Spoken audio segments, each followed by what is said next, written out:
La paz y la gracia del Señor esté con todos ustedes y conmigo. Vamos a hacer una oración que espero que los hermanos me acompañen. Querido Dios y Padre Santo, esta noche, Señor, te damos la gloria y el honor a ti, que nos has permitido una vez más estar reunidos como tu cuerpo, porque ha sido tu propósito, Señor.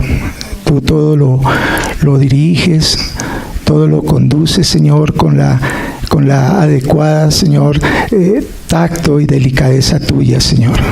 Concédenos, Señor, en esta noche humillarnos delante de ti, Señor, y que nuestro corazón, Señor, esté abierto a ti, Señor.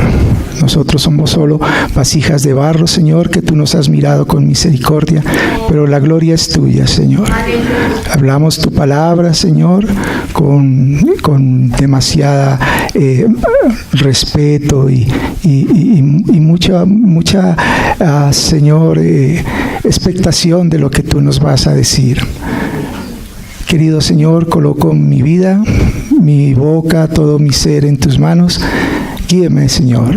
Guíame tú, Señor, con tu Santo Espíritu para que hables solo lo tuyo, Señor. Lo que tú te has propuesto compartir con los hermanos y para mí principalmente, Señor. Te damos la gracia y la honra, Señor. Amén.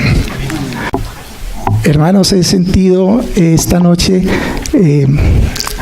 pues compartir con ustedes un tema que ha sido una carga para el Señor referente a su iglesia. Son tiempos en que el Señor anhela que su iglesia esté preparada para su encuentro con Él.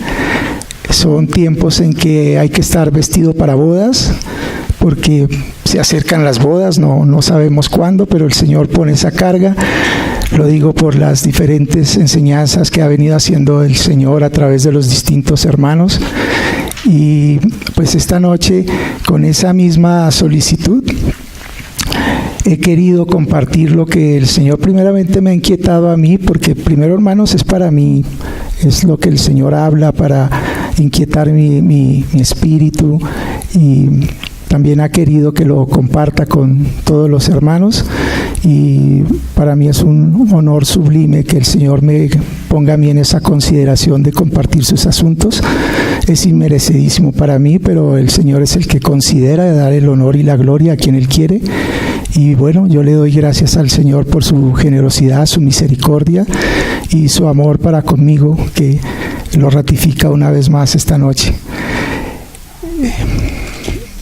Quisiera, hermano, que compartiéramos un verso que está en la carta que Pablo escribió a los hermanos en la iglesia de Colosas.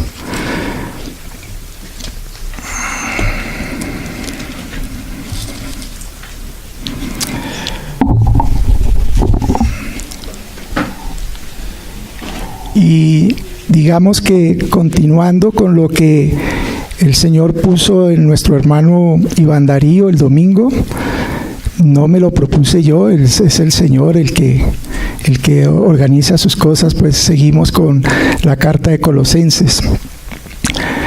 Hay un versículo que en el capítulo 1, verso 24, que va a ser, digamos, como el versículo base de esta noche, ¿no? Del estudio de la palabra que el Señor ha bien ha querido ponernos a estudiar y a meditar en ella. Dice así, verso 24: ahora me gozo en lo que padezco por vosotros, y cumplo en mi carne lo que falta de las aflicciones de Cristo por su cuerpo, que es la iglesia. El Señor me inquietaba y me llevaba a ver este versículo porque en él muestra un gran testimonio de la edificación que hace el Señor en Pablo. Una de las formas como la iglesia manifiesta la realidad de Cristo en su vida es a través de este versículo con la iglesia. El poder uno tener esa disposición de padecer por los hermanos, tener uno la paciencia de la cual nos habló Iván Darío el fin de semana pasado, la upomoní, que nos dio una brillante explicación nuestro hermano Iván Darío, y es aquí como una continuación. Dice el Señor que una de las formas que nosotros revelamos de una forma exterior, sincera y genuina, el trabajo y la obra que el Señor ha venido haciendo en nosotros es mediante la aflicción que nosotros podamos tener por el cuerpo de Cristo. Nosotros leemos aquí que dice: ahora me gozo por lo que padezco por vosotros, cumpliendo en mi carne lo que falta de las aflicciones de Cristo. No se trata de que el Señor Jesucristo haya quedado debiendo algo de su obra en la cruz. La obra en la cruz del Señor fue completa, pero el Señor nos muestra que en la cruz hubo como una clasificación de dos tipos de sufrimiento, ¿no?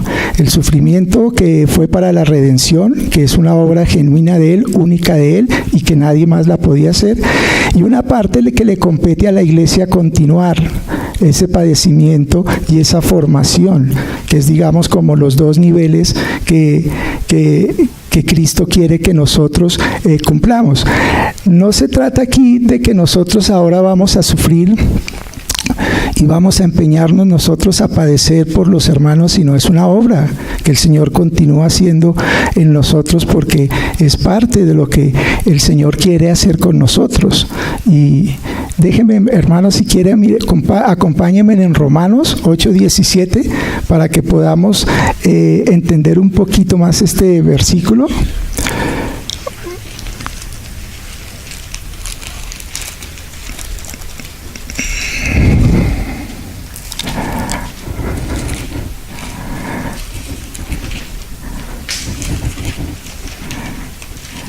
Romanos capítulo 8, verso 17. Mira lo que dice sobre este tema el mismo apóstol Pablo. Dice: el Espíritu mismo da testimonio a nuestro espíritu de que somos hijos de Dios. Y si hijos, también herederos, herederos de Dios y coherederos con Cristo, si es que padecemos juntamente con Él, para que juntamente con Él seamos glorificados. Es un plan y un propósito de Dios que nosotros sigamos los padecimientos como iglesia, que nos toca seguir cumpliendo. Es parte de la edificación y es parte del propósito de Dios, como dice aquí el Señor en su palabra, que si somos coherederos con Cristo y si es que padecemos juntamente con Él, el plan del Señor es que haya un padecimiento, pero no un padecimiento por el sufrir, sino es un padecimiento del negarnos, del experimentar la cruz nuestra, para que podamos disfrutar el goce, el disfrute de Cristo en nuestras vidas. No es un padecimiento, digamos, un poco ascético o estoico, ¿no? Sino es un padecimiento que consiste en el llevar nuestra propia cruz para que podamos experimentar la vida de Cristo mediante la negación de nuestro viejo hombre. Recordemos que el sacrificio del Señor Jesucristo es llevar la cruz. Primero Él lleva la cruz y muere.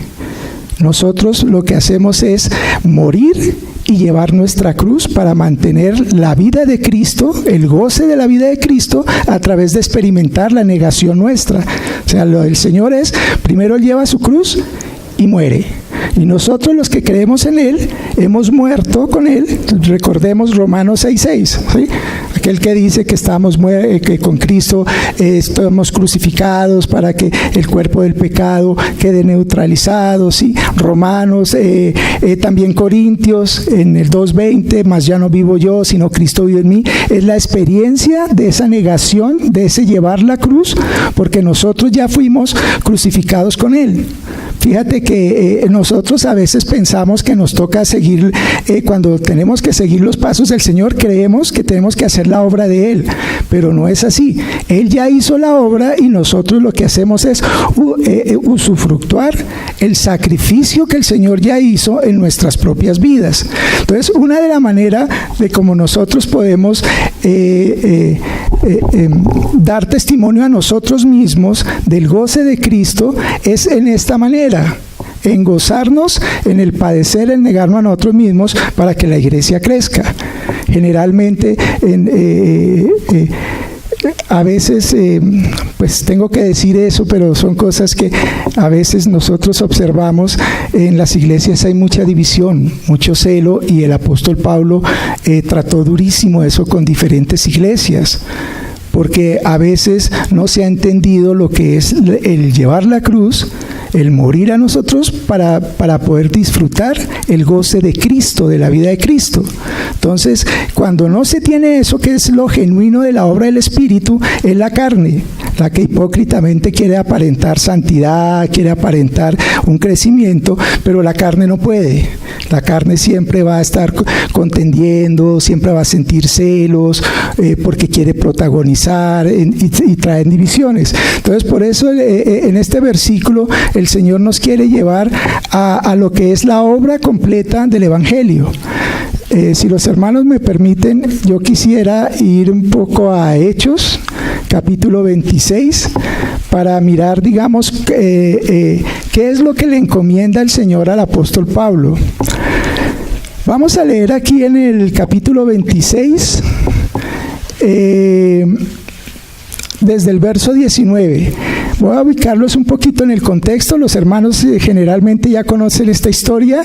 Pablo fue llevado ante Félix, era gobernador de Cesarea, y él le habló a Félix, le habló de lo que era la negación de sí mismo, de estas cosas, y lo estaba evangelizando, y Félix se asustó, dijo, uy, eso es muy tremendo, esto no, mejor yo de aquí, y se asustó y lo quitó, ¿no? Y lo tuvo ahí preso porque ya venía otro gobernador, que era Festo, y entonces él, por congraciarse con los judíos, lo dejó encerrado, no lo dejó libre. Y cuando llega Festo, también Festo lo presenta, y viene aquí Herodes Agripa. Herodes Agripa era el tercero de la generación de los Herodes. Recuerde que hubo Herodes el viejo, el grande, que era el rey de los judíos, pero en realidad él era edomita, él no era judío. Él era, para ser más exacto, idumeo. Los idumeos eran los edomitas que vivían en la región de Palestina, y a través de una serie de complots y matrimonios y asesinatos y crímenes fue como Herodes, que no era judío, llegó a ser rey de los judíos. Y después aquí entonces estamos, digamos, con la tercera generación, porque después de él hubo Herodes Antipas, que fue el que murió agusanado porque quiso robar la gloria de Dios, y aquí estamos con un tercer Herodes, que es Herodes Agripa, y Pablo no pierde la oportunidad. Siempre que nosotros estamos en alguna dificultad, siempre decimos, ay Señor, sácanos de aquí, mira que esto está difícil. Y Pablo lo que hacía era, en cada momento de dificultad, aprovechaba para evangelizar, y es impresionante cómo él trata de evangelizar a Félix, y bueno, ya Félix no quiso, pero él cumplió su misión, y hace lo mismo aquí con Agripa. Y él, lo precioso a lo que el Señor me trató de que recordara este versículo es por lo siguiente. Lo vamos a leer desde el verso 19, dice así: por lo cual, oh rey Agripa, no fui rebelde a la visión celestial. Está narrando cuando él iba hacia Damasco y fue derribado. Algunos dicen que del caballo, que a pie, que no sé qué, pero realmente todos sabemos que fue derribado de él mismo, que fue lo que el Señor quiso derribarlo de él. Y le puso ceguera, pero esa ceguera que le puso física era para demostrarle a Pablo su ceguera espiritual.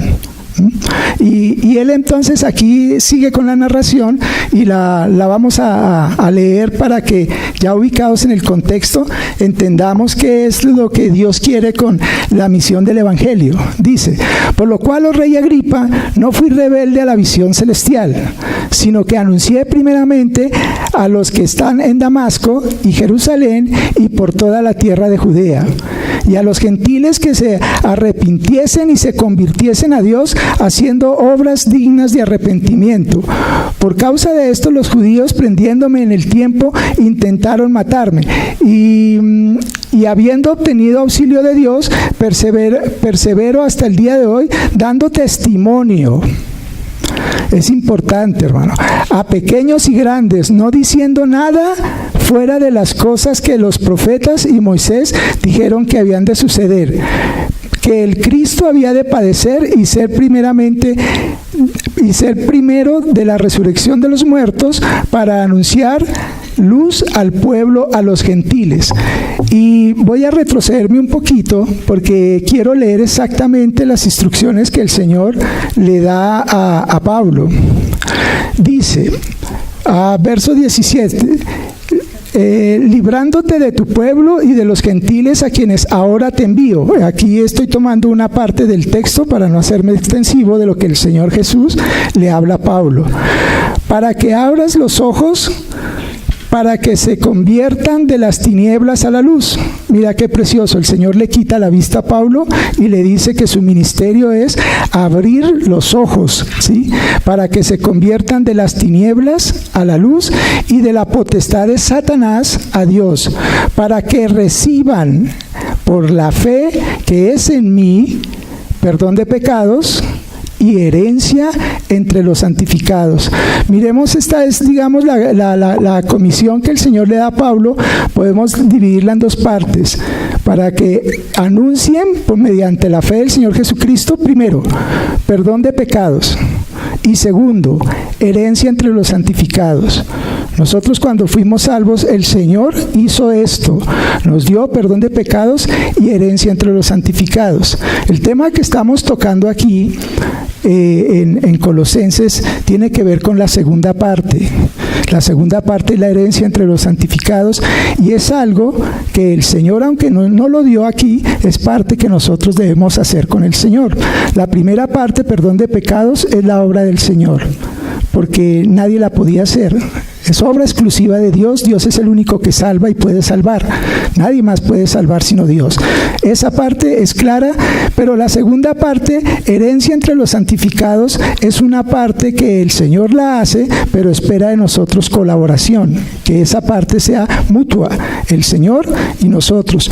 No es ayudarle al Señor, sino es cooperar con Él. Una cosa es ayudar y otra cosa es cooperar. ¿Y cómo se coopera con Dios? El Señor Jesús nos dio ejemplo, obedeciendo. Si el Señor dice, haz esto, hay que hacerlo.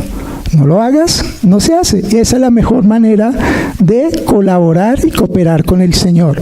No es ayudarle, el Señor no necesita que nosotros le ayudemos, sino que colaboremos en la obra que Él está haciendo. ¿Y cuál es la segunda parte de esto que ya Él puso en este mensaje que le está entregando a Pablo? La segunda parte tiene que ver en la herencia entre los santificados. Y el Señor nos llamó a eso, también a tener una herencia. Pero yo no puedo asumir que como el Señor hizo toda la parte de mis pecados, también el Señor va a hacer lo de mi herencia. Porque la parte de mi herencia tiene que ser algo que debo yo colaborar con Él. Él ya la predefinió, la preestableció, pero tenemos que trabajar con Él. Si nosotros no trabajamos con Él para la herencia que nosotros tenemos, pues Él en su economía, Él tiene diferentes estadios, diferentes dispensaciones. Y en la siguiente dispensación, que es la dispensación del reino, Él espera contar con su amada. Y los que no estén vestidos ni preparados para fiesta de boda, pues no van a poder entrar en esa herencia, más no han perdido la salvación. Pero el Señor tendrá que hacer un trabajo adicional con aquellas personas que no cooperaron, no colaboraron con Él. Y esta parte se ve en el fruto que nosotros manifestamos en la iglesia. Nosotros, de la manera como nosotros amamos y vemos la iglesia del Señor, es lo que nos da el carácter genuino y original para impactar al mundo, para ser la luz del mundo. De otra manera nos veríamos abocados a llevar una doble vida. Una vida cuando estoy aquí con los hermanos y otra vida cuando estoy con el mundo. Porque no he colaborado con la herencia, no he colaborado con esta parte del Señor para heredar mi herencia. Entonces, ya que me volví a esto, vamos a retomar porque es necesario observar qué es lo que el Señor manda en la obra del Evangelio. Nosotros estamos muy contentos con la primera parte de ser perdonados, pero el perdón implica también una restauración. Y esa restauración viene con una nueva generación que se coloca en nosotros, pero para poderla experimentar tenemos que experimentar la cruz diaria. ¿Para qué experimentamos la cruz diaria? Para saber que con Cristo estamos juntamente crucificados. No experimentamos esa crucifixión para que el hombre viejo muera, sino en la realidad de la experiencia que Dios nos da, que fuimos muertos con Él, sepultados con Él, resucitados con Él. Entonces tenemos que experimentar nuestra cruz para poder de esa manera experimentar la vida de Cristo de esa forma natural, que no es algo de un esfuerzo, ni de una mecánica, ni de alguna fórmula, sino es un fluir. Y para que nosotros podamos experimentar ese fluir del Espíritu Santo, el Espíritu del Señor Jesucristo en nuestra vida, tenemos que experimentar nuestra cruz. Ya estamos muertos con el Señor, ahora experimentemos la cruz. De otra manera no podemos experimentar esa fe y esa fe real y esa fe que nos permite vivir a Cristo. Por ejemplo, mira, volviendo otra vez a Colosenses, aquí me quedó un pasaje precioso que nos lo recordó el Señor a través de nuestro hermano Iván Darío el domingo pasado.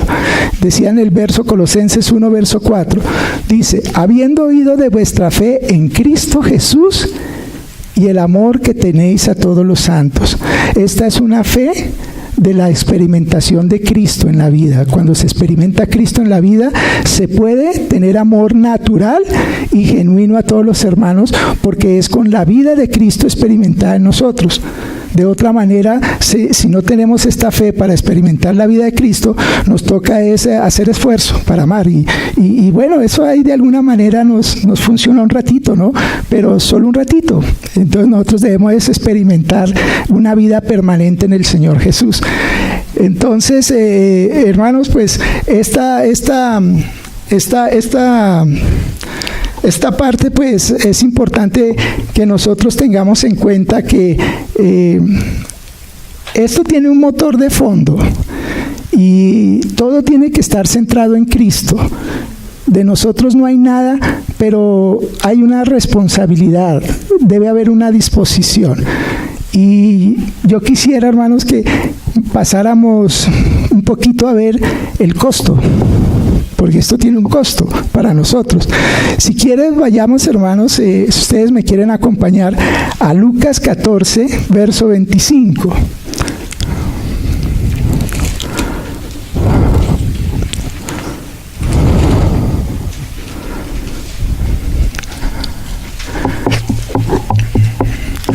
Aquí vamos a ver un poco cómo el Señor nos va introduciendo a experimentar la vida de Él en nosotros a través del costo que hay que pagar. Dice así, verso 25, 14, Lucas capítulo 14, verso 25. Grandes multitudes iban con Él, es el Señor Jesús el que estamos aquí narrando. Y volviéndose el Señor les dijo: si alguno viene a mí y no aborrece a su padre y madre y mujer e hijos y hermanos y hermanas y aún también su propia vida, su propia psique, es la palabra aquí en griego, ¿no? Su propia psique, o sea, la vida del alma, no puede ser mi discípulo. Aquí el Señor es claro, no nos da posibilidad de tener segundas interpretaciones o tratar de hacer extensiones para ver si podemos que la cosa se incline hacia lo que nosotros queremos, ¿no? Viene acá, si alguno viene a mí y no aborrece. La palabra aborrece aquí es la palabra en griego que es la palabra miseo, es la palabra exacta. Y hermanos, yo me puse a mirar bien estas palabras y a estudiar con cuidado para entender qué es, porque yo he escuchado en las interpretaciones de algunos hermanos, no digo en algún lado he escuchado de algunos hermanos, quiero ser claro, ¿no? Pues tenemos hermanos por muchas partes y he visto que ellos enseñan y predican que la palabra aborrecer significa amar menos. Pero el Señor Jesús, la palabra que utiliza es miseo, que significa aborrecer y odiar. Y uno dice, uy, pero debo odiar a mi papá, o debo odiar a mi mamá, o debo odiar a los hijos. Pues el Señor lo que quiere es que entendamos una cosa, por lo menos así lo percibo yo. Supongamos que, pues yo tengo 2 hijas, ¿no? Y supongamos que mi amor en la carne hacia mis hijas me obligue a que ellas hagan ciertas cosas en su vida, porque yo en mi amor egoísta quiero mantenerlas a mi lado. Y yo puedo ejercer tanta presión que ellas en su vida pueden perder oportunidades que Dios ha establecido para ellas por un egoísmo mío. Pero ese es mi amor, de no tenerlas a mi lado. Dígame, hermanos, si eso no es de aborrecer. Eso es lo que el Señor quiere que aborrezcamos, ese tipo de afectos que son en nuestra alma, que no ha experimentado la cruz. O qué decir si, por ejemplo, a alguno su cónyuge miente en alguna situación o comete alguna falta, y uno como esposo miente para apoyarla y respaldar y ocultar esa situación. Dígame, hermanos, si eso no es de aborrecer. Entonces hay que entender cuando el Señor que aborrece son esos amores y esas pasiones que son puramente anímicas, que nacen de nuestra propia naturaleza caída. Es a eso que el Señor dice que aborrezcamos, ese tipo de afectos, ¿sí? Entonces, ya viendo aquí que el Señor nos confronta para ser su discípulo. El discipulado es poner a Cristo por encima de todo. Y no hay alternativa ni chance de nada, eso es discipulado.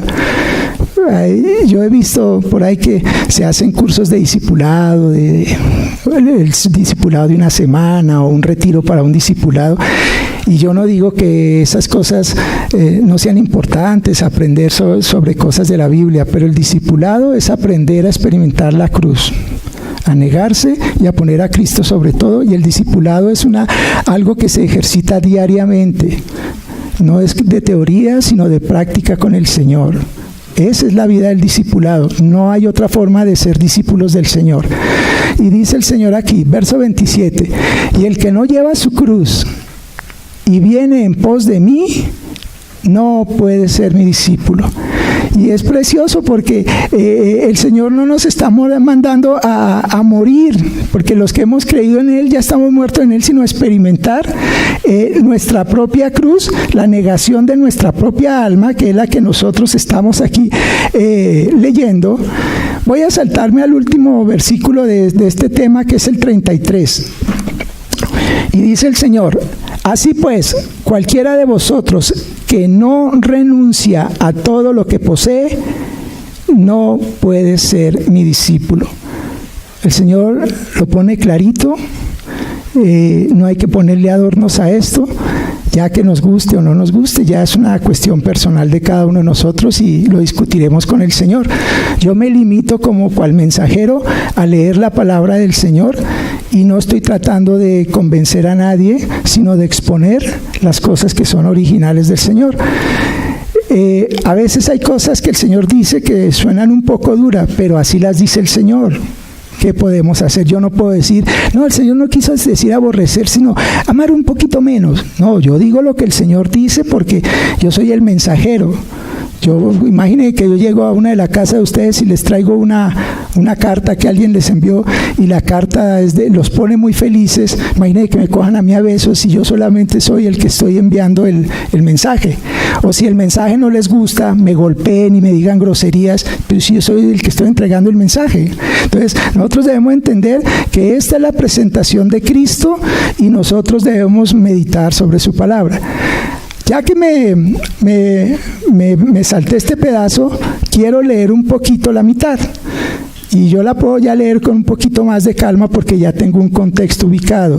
Es, así pues, cualquiera de vosotros que no renuncia a todo lo que posee, no puede ser mi discípulo. Y dice el Señor, verso 28, porque ¿quién de vosotros queriendo edificar una torre no se sienta primero y calcula los gastos a ver si tiene todo lo que necesita para acabarla?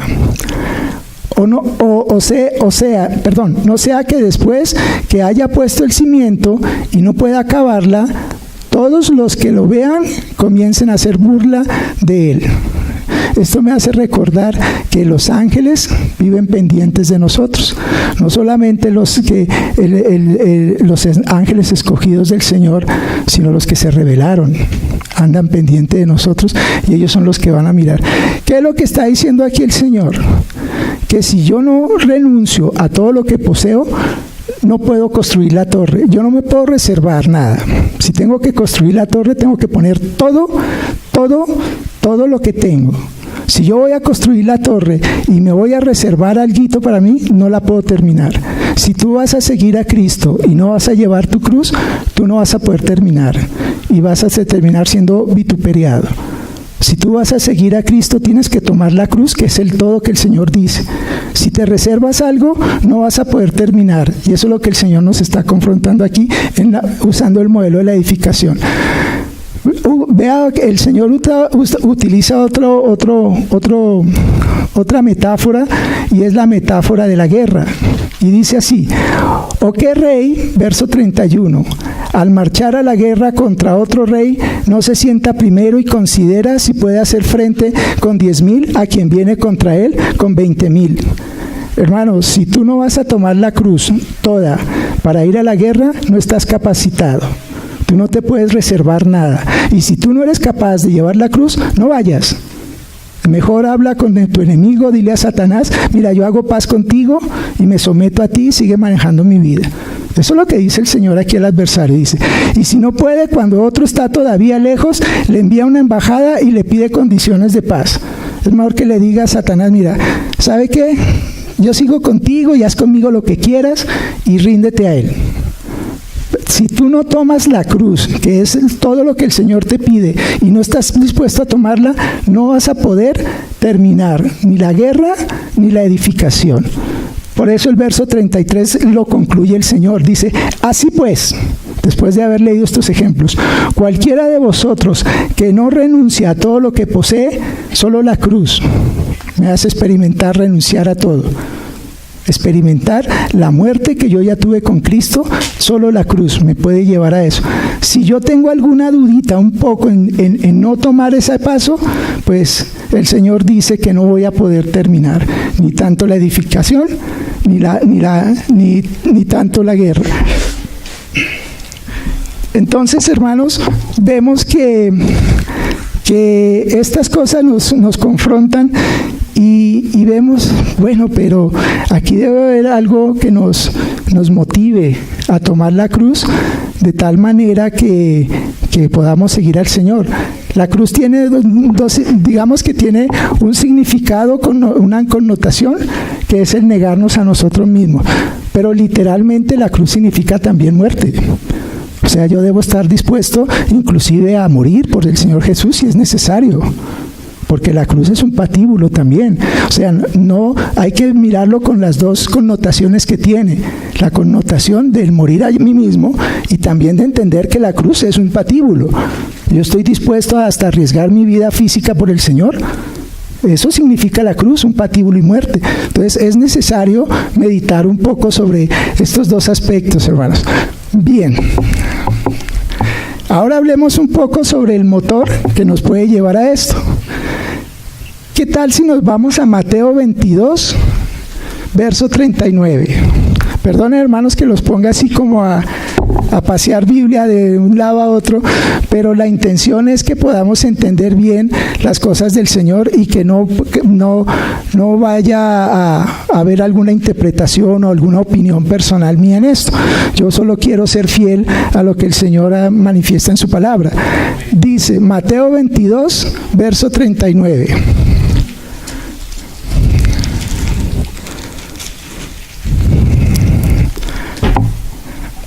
Vamos a leer desde el 36.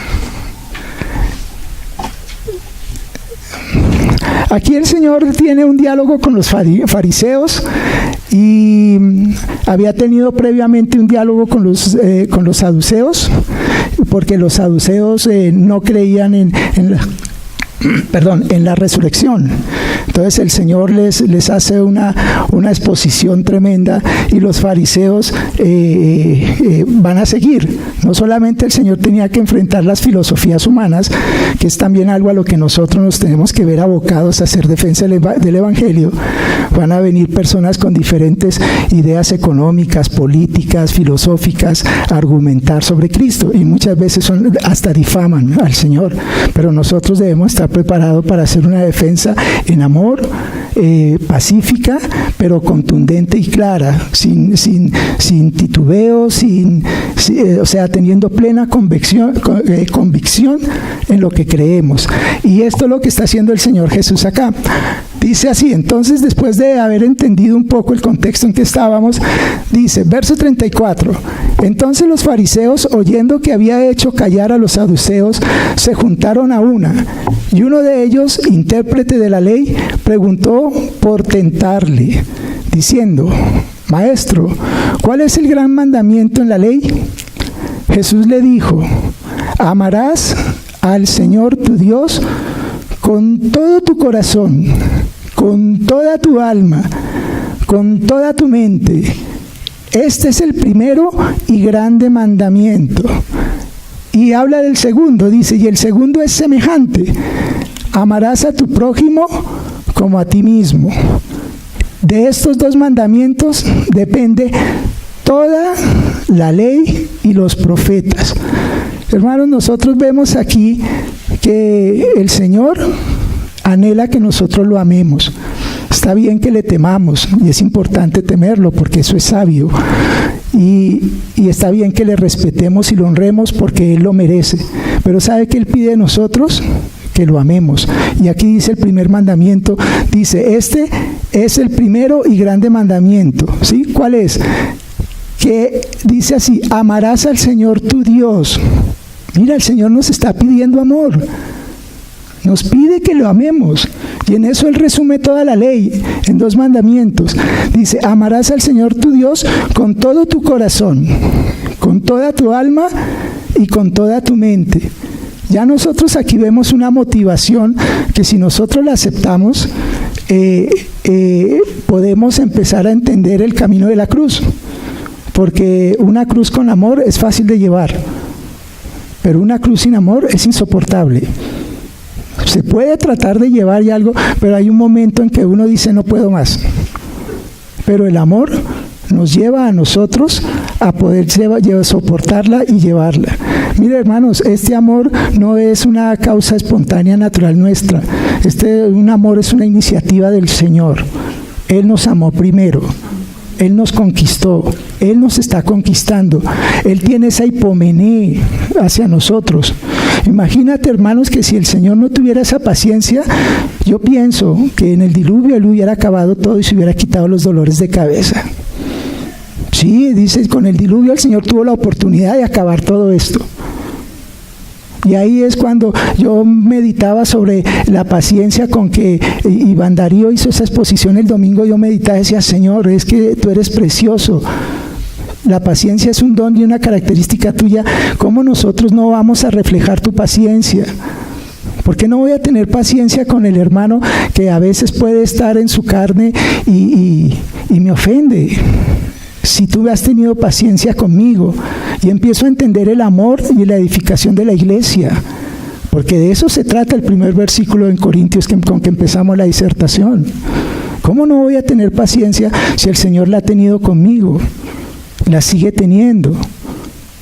Y tengo su espíritu donde está esa paciencia original. No es una paciencia que yo tengo que imitar, impostar, es una paciencia que ya fue depositada en mi corazón. Entonces, hermanos, hay que entender que Dios hizo la obra completa. Nosotros lo que tenemos que hacer, con la ayuda del Señor, que nos ayude a entender esto. Si el Señor nos ayuda a entender esto, hermanos, nuestro camino se vuelve más precioso, se vuelve un disfrute, y podemos entender cuando Pablo dice, sed gozosos en las tribulaciones. Uno dice, no, pero gozosas son las tribulaciones. El hermano Pablo está como, no, pero es que el hermano Pablo entendía y había vivido y experimentado esto. Cuando uno no vive ni experimenta eso, le suena a uno como un poco, el hermano Pablo era como más bien un poco de los estoicos, ¿no? De esos de la vida dura, de la disciplina, ¿no? Pero no era así. El hermano Pablo experimentaba la vida diaria del Señor en su vida. Y nosotros que queremos y anhelamos con todo el corazón que el Señor nos permita experimentar estas realidades que solo en Cristo podemos nosotros experimentar. Hermanos, acompáñenme a Juan 8:42 y leamos un poquito más sobre este tema del amor a Dios.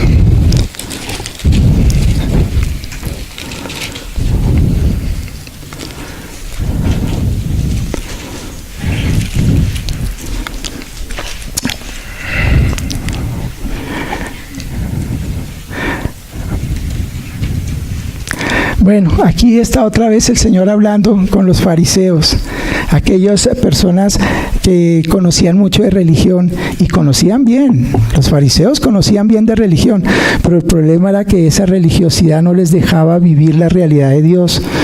Y el Señor aquí en el verso 42 dice, Jesús entonces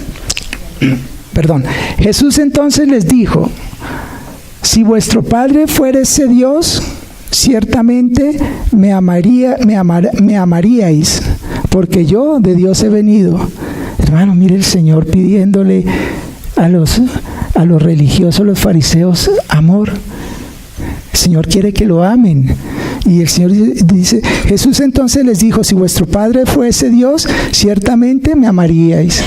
Qué precioso la expectativa del Señor, esperar que ellos lo amaran. El Señor sabía quién era el padre de ellos, porque más adelante se los dice. Ustedes son de su padre Satanás. Pero el anhelo del Señor es que lo amen a Él. Ese era el anhelo que el Señor tenía con los fariseos, y nosotros vamos viendo que ese sentir genuino de Dios, que nosotros le amemos, es algo que es natural de Él y nosotros debemos responder. Nosotros no, es solamente responder a algo que el Señor ya inició. Todo el amor que nos ha mostrado dando a su Hijo para que cargue con nuestras maldades, nuestras iniquidades, nuestros pecados, y fuera de eso, darnos una herencia. Si eso no es amor, ¿quién nos puede amar de tal manera? ¿Quién puede a un enemigo ofrecerle un hijo como sacrificio? Yo me pongo a pensar, ¿quién viene y nos ofende, nos hace males, nos humilla y nosotros le damos nuestro hijo como sacrificio? ¿Quién lo hace? Eso solamente lo puede hacer Dios en el amor de Él. ¿Cómo nosotros no podemos responder a un amor que se nos ha ofrecido? Porque es un amor que nosotros no lo merecíamos. No hicimos nada para ganarlo, es un amor que se nos ofrece. Y si eso no es amor, ¿cómo no vamos a responder? ¿No es genuino que el Señor quiera que lo amen? ¿No es genuino pedir el que lo amemos? Miremos el 14:21, ahí mismo de Juan.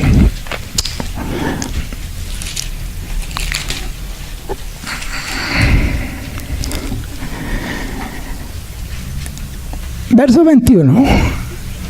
Evangelio de Juan, capítulo 14, dice así: el que tiene mis mandamientos y los guarda, ese es el que me ama. Y el que me ama será amado por mi Padre, y yo le amaré y me manifestaré a él. Respondió Jesús, voy a saltarme al 23, porque aquí Judas le hace una pregunta, pero no Judas Iscariote, ¿no? Respondió Jesús y le dijo: el que me ama, mi palabra guardará, y mi Padre le amará, y vendremos a él y haremos morada con él. Qué precioso. Mira que una de las formas de poder guardar los mandamientos del Señor es si me amas. Dice el Señor, respondió Jesús y le dijo: el que me ama, mis mandamientos guarda. El Señor no dijo el que guarda mis mandamientos, el que me ama. No, el Señor dijo el que me ama, mis mandamientos guarda.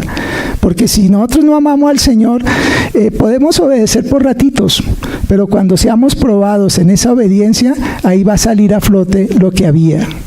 O sea, debe haber un amor, pero eso no es un amor en nosotros mismos. No es un amor esforzado en nosotros mismos, sino es de su propio espíritu, del carácter de Dios que ha sido puesto en nosotros. Y solamente nosotros lo dejamos fluir. Y eso nos ayuda. Cuando nosotros tenemos ese amor genuino por el Señor, eso nos ayuda a soportar la cruz, porque cuando nuestra cruz parece que ya no la podemos llevar, solamente miramos la de Él y volvemos a sentir esa fuerza que Él mismo nos dice, porque en esa vemos el amor de Él. Y yo mi cruz, eso me da ánimo para poderla seguir.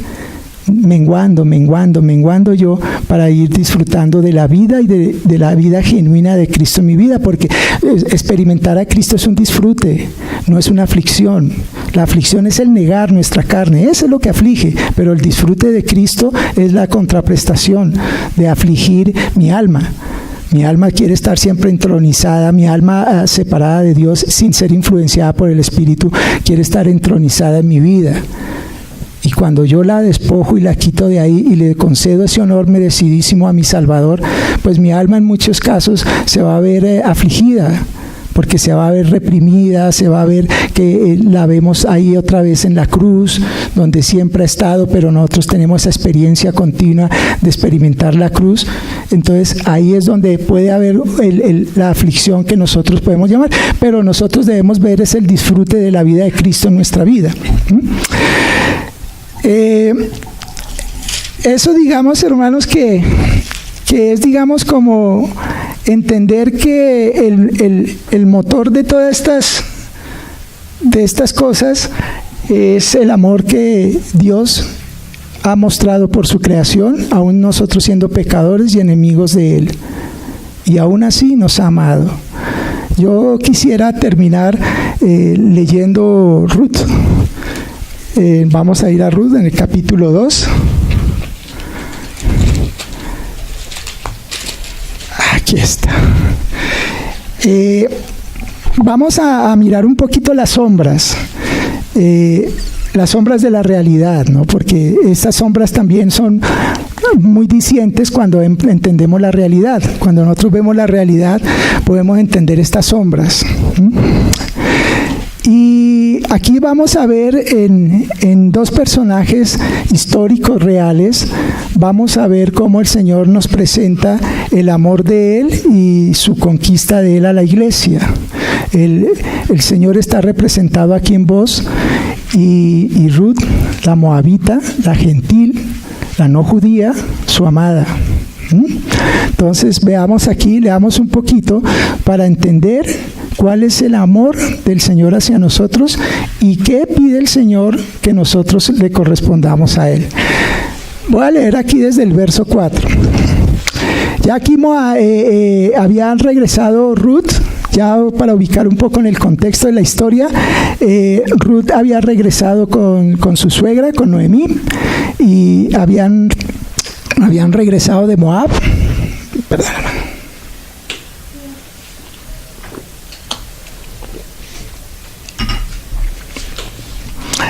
Y ella pues empezó a recoger espigas para poder sustentarse ella y sustentar a su suegra. Y ella llegó a las tierras que pertenecían a Boz, a recoger espigas en ese lugar. Y ahí es donde yo empiezo la lectura. Dice así, verso 4. Y he aquí que Boz vino de Belén. Nosotros sabemos quién es quien nació en Belén. Y dijo a los segadores: Yahvé sea con vosotros. Y ellos respondieron: Yahvé te bendiga. Y Boz dijo a su criado, el mayordomo de los segadores: ¿de quién es esta joven? Y el criado mayordomo de los segadores respondió y dijo: es la joven moabita que volvió con Noemí de los campos de Moab. Y ha dicho: te ruego que me dejes recoger y juntar tras los segadores entre las gavillas. Entró pues y está desde por la mañana hasta ahora sin descansar ni aún por un momento. Entonces Boz dijo a Ruth: oye, hija mía, no vayas a espigar a otro campo. Qué precioso el Señor mostrándonos su amor, ¿no? No te vayas a otro lado, ¿no? Pues estamos aquí viendo a Jesús y la iglesia, ¿no? Le dice: oye, hija mía, no te vayas a espigar a otro campo, ni pases de aquí, y aquí estarás junto a mis criadas. mira bien el campo que sieguen y síguelas, porque yo he mandado a los criados que no te molesten. Qué amor, qué cosas tan preciosas. Y cuando tengas sed, ve a las vasijas y bebe del agua que sacan los criados. Ella entonces, esto tiene otras connotaciones también, hermano, que por lo que estamos con un poco de afán no las vamos a tomar, vamos a seguir de largo, y de pronto en otra ocasión, si el Señor así lo quiere, podríamos mirar algunos detalles que aquí se muestran. Ella entonces, bajando su rostro, se inclinó a tierra y le dijo, mira la actitud de la iglesia respondiendo al amor que va mostrando el amado, ¿no? Y muestra cierta sumisión, y le dijo, ¿por qué he hallado gracia en tus ojos para que me reconozcas siendo yo extranjera? ¿Cuántas veces no le hemos dicho al Señor, Señor, pero cuántas veces yo no he pecado y por qué te has fijado en mí? Yo se lo he dicho en algunas ocasiones de mi vida. Yo creo que los hermanos le habrán dicho alguna vez al Señor así. Cuando la conciencia a veces nos redarguye, le decimos, Señor, no, yo no merezco, Señor, que tú me mires. A veces le decimos así. Y aquí vemos a la moabita más o menos con este mismo tipo de diálogo. ¿Por qué he hallado gracia en tus ojos para que me reconozcas siendo yo extranjera? Moabita, allá tenían su dios Quemus, quemaban los niños, desde su nacimiento los guardaban, y cuando tenían 12 años, sobre todo mujeres, las sacrificaban vivas a Quemus. Esos eran los moabitas. Eso es algo que nos produce a nosotros error, pero mire que el Señor no mira la gravedad del pecado, sino Él está en la posibilidad de redimirnos. Eso es lo que quiere el Señor, redimirnos. Bien, y dice acá, entonces,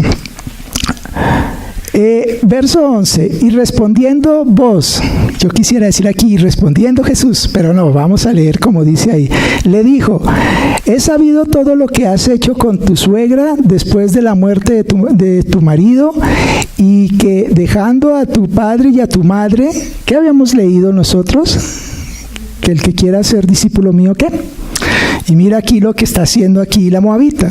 Dice, dejando a tu padre y a tu madre y la tierra donde naciste, has venido a un pueblo que no conociste antes. Y tenemos que reconocer, Cristo todavía para nosotros, hay muchas cosas del Señor que aún no conocemos. Algunas cositas nos ha dejado ver el Señor, pero el Señor Jesucristo para nosotros todavía es un gran misterio, ¿sí? Yahvé recompense tu obra y tu remuneración sea cumplida de parte de Yahvé, Dios de Israel, bajo cuyas alas has venido a refugiarte. ¡Qué precioso! ¿Ah? Ay, hermano, esto es emocionante, perdónenme que me ponga así, pero el amor del Señor es algo que conmueve, hermano, y realmente poder uno amar al Señor un poquito y decirle, Señor, te amo, en un sentido espiritual, no solo en la carne, aunque vale, si no tenemos más sino en la carne, pero hay que ir al nivel espiritual porque debemos amarlo con todo lo nuestro, ¿sí? Jehová compense tu obra y tu remuneración sea cumplida de parte de Yahvé, Dios de Israel, bajo cuyas alas has venido a refugiarte. Y ella dijo, Señor mío, halle yo gracia delante de tus ojos, porque me has consolado y porque has hablado al corazón de tu sierva, aunque no soy ni como una de tus criadas. Y vos le dijo a la hora de comer, ven aquí y come del pan y moja tu bocado en el vinagre.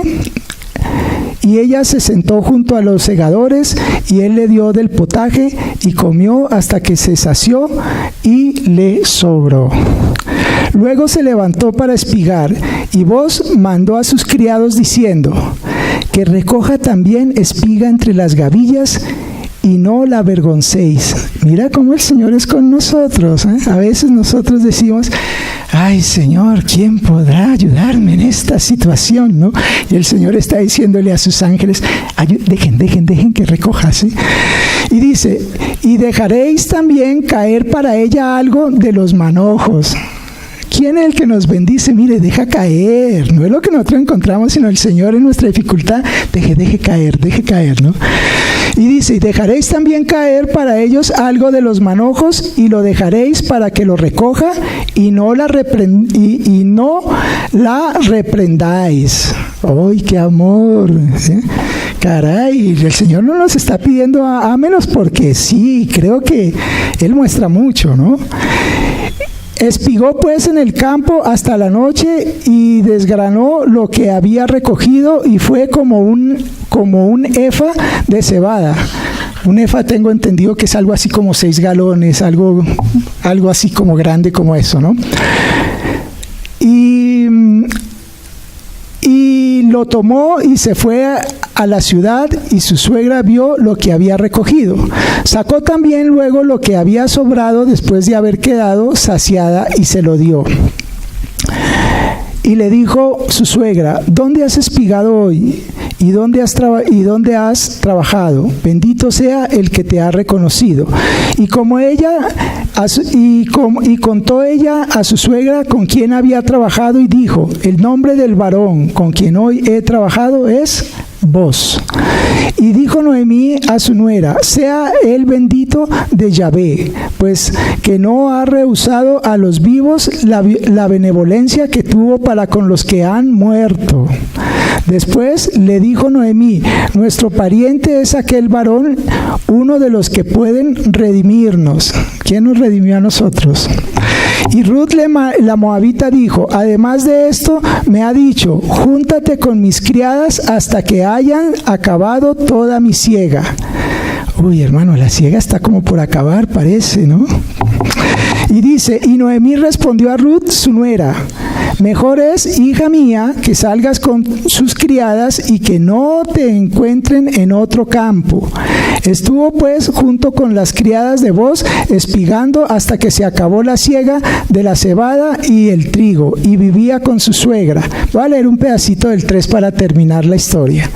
Después le dijo su suegra a Noemí, hija mía, ¿no he de buscar hogar para ti, para que te vaya bien? ¿No es Boz nuestro pariente con cuyas criadas tú has estado? He aquí que él avienta esta noche la pava de las cebadas.